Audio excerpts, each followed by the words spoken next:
Mumbai police commissioner विवेक फंसलकर ने traffic कवानीन की खिलाफवर्जी करने के मामले में, रॉन्ग साइड से ड्राइविंग करने के मामले में जो केस दर्ज किए गए थे वो वापस लेने का फैसला सुनाया है, जिसके बाद नौजवानों में खुशी की लहर दौड़ गई है।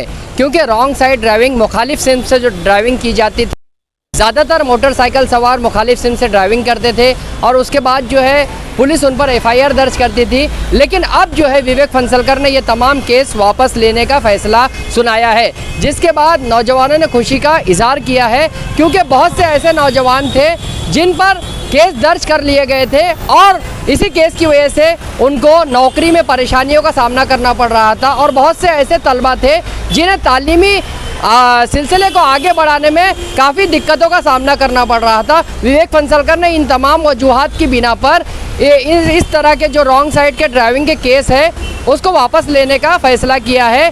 जबकि कई नौजवान 2000 से ज़ायद एफआईआर दर्ज की जा चुकी थी इस मामले में। इससे कबल जो पुलिस कमिश्नर थे संजय पांडे, उन्होंने इस हुक्म को पास किया था, और उसके बाद जो है विवेक फंसलकर ने आने के कुछ दिनों बाद नौजवानों के मामलात को और मसाइल को जहन में रखते हुए इस फैसले को वापस लिया है। बता दें कि जिस तरह से केसेस दर्ज किए जा रहे थे उसके बाद कई नौजवानों को अपनी नौकरी भी छोड़नी पड़ी थी, क्योंकि बेशतर नौजवानों को नौकरी से कबल पीसीसी लेना पड़ता था, और जब उन पर केस होते थे, एफआईआर फाइल किए जाते थे, तो उसमें जो है उन्हें पीसीसी नहीं मिलती थी। और कंपनियों में इस बात को लेकर काफ़ी संजीदगी से मसले को गौर किया गया था। जब विवेक फंसलकर को इस मसले की इतला हुई तो उन्होंने समाजी मसला बताते हुए इस फैसले को वापस लिया है। इससे कबल भी विवेक फंसलकर समाजी तौर पर कई अहम फैसले ले चुके हैं। बता दें कि संजय पांडे ने जो हुक्मनामा जारी किया था उसमें दूसरे कई मामले भी शामिल थे, लेकिन इस मामले को विवेक फंसलकर ने समाजी मसला बताकर वापस लिया है। बताया ये भी जाता है कि विवेक फंसलकर जिस तरह से यानी जो चीज़ें थी ट्रैफिक के कवानीन, अब जो केस हो गए वो एफआईआर में नहीं हो गए, बल्कि ट्रैफिक महकमे को हुक्म दिया है कि जो भी ट्रैफिक कवानीन की खिलाफवर्जी करते हैं उसे ताज़ीरात हिंद की दफ़ात के तहत केस दर्ज ना किया जाए, एफआईआर नहीं कायम की जाए, बल्कि मोटर व्हीकल एक्ट के तहत उन पर मामला दर्ज किया जाए और जुर्माना लेकर छोड़ दिया जाए।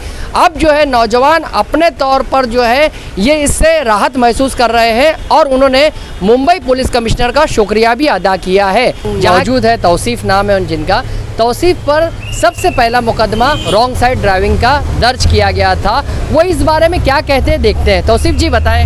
हाँ सर बोलिए ना। फैसला जो ख़त्म कर दिया गया है कि भाई जो पुराने जो मुकदमात थे वो वापस लिए जाएंगे, तो ऐसा फैसला बहुत खुशी की बात है सर। ये फैसला ख़त्म कर दिया गया है, क्योंकि इनसे बहुत दिक्कत होती थी कि पासपोर्ट वगैरह में ये सब चीज़ में इंक्वायरी होती थी, और बहुत अच्छा भी किया है कि मतलब इतना परेशानी जो पब्लिक उठा रही थी, केस हो रहा था, टाइम वेस्ट हो रहा था, कोई लोग जॉब पे जाते थे, कोई लोग कहाँ जाता था, सब लोगों को बहुत दिक्कत उठाना पड़ती थी ये चीज़ की वजह से। और आगे चल के ये चीज़ पासपोर्ट वगैरह में भी होती थी सर, कुछ ना कुछ दिक्कतें आती थी उसके अंदर। तो आपको क्या लगता है ये नए पुलिस कमिश्नर ने जो कानून पास किया है, जो जैसा कि ये फैसला वापस लिया है एफआईआर को मनसूख कर दिया करने का, और फिर दूसरे जो मामला उन्होंने लिए हैं, तो इन्होंने बहुत सही काम किया है सर। पर पब्लिक को अपना सेफ्टी खुद रखना चाहिए। जिस तरह से यानी देखा जाए कि बम्बई शहर में ट्रैफिक के कवानीन जो है वो खिलाफ वर्जी के ज़्यादा मामलात होते हैं, उस पर काबू करने के लिए बहुत सारे रूल्स हैं। जैसे मोटर व्हीकल एक्ट में कार्रवाई का ये प्रावधान है, कार्रवाई की जा सकती है मोटर व्हीकल एक्ट में, और उसी में एफआईआर करना जो फैसला किया गया था तो उससे काफ़ी नुकसान उठाना पड़ा जैसे आपने बताया। तो अब जो नया फैसला है उससे नौजवानों को क्या फ़ायदा पहुँचेगा? सर ये मैं मुंबई पुलिस सीपी सर से ना बहुत खुश हूँ कि इन्होंने ये फैसला लिया गया है कि इससे जनता के लिए भी आराम हो सकता है और अपने जान के लिए भी थोड़ा उन्होंने सेफ्टी पाए। ये थे तौसीफ़ जो बता रहे थे कि मुंबई पुलिस कमिश्नर ने जो फैसला लिया वो काबिल तारीफ़ है, और इसमें जो है नौजवानों को भी फ़ायदा मिलेगा, क्योंकि जो केस होते थे उसके बाद उन्हें कहीं ना कहीं परेशानियों का सामना करना पड़ता था। जहां के इंसाफ की खास रिपोर्ट।